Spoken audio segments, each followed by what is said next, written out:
Welcome to the deep dive. Today, we're looking at a really powerful and pretty concise ancient text. Yeah, it's short but packs a punch. Exactly. Our source material is a significant hadith, a saying from Prophet Muhammad, peace be upon him.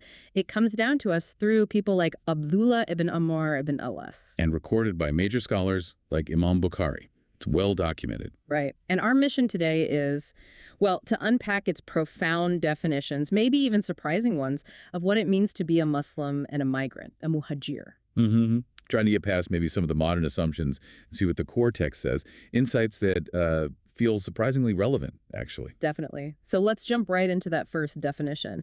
This hadith gives a really striking quality for what makes someone a Muslim. What's the exact wording? It says quite directly, a Muslim is he from whose tongue and hand the Muslims are safe. Wow. Tongue in hand. Yeah.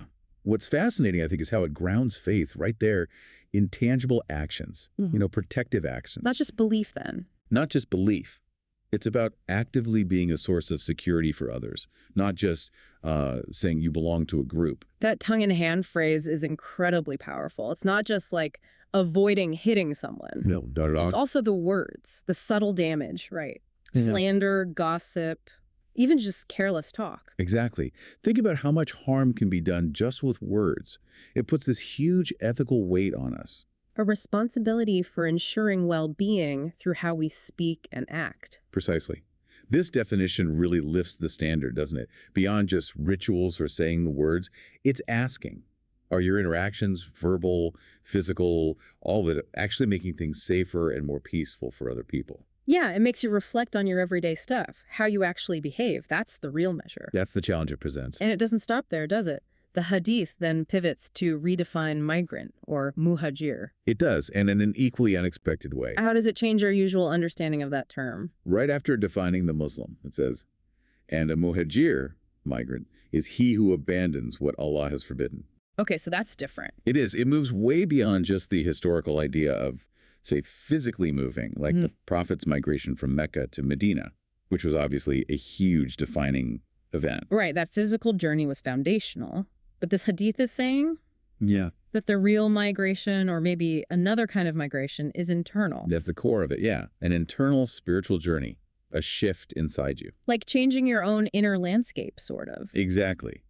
This reading suggests that maybe the highest form of migration is this ongoing thing, a conscious process of leaving things behind. What kind of things? Habits, desires, maybe even ways of thinking. Anything that's harmful or that divine guidance tells you is forbidden, like an internal cleanup. A constant moving away from the wrong stuff. Rather than just moving to somewhere new geographically, it's an active abandonment.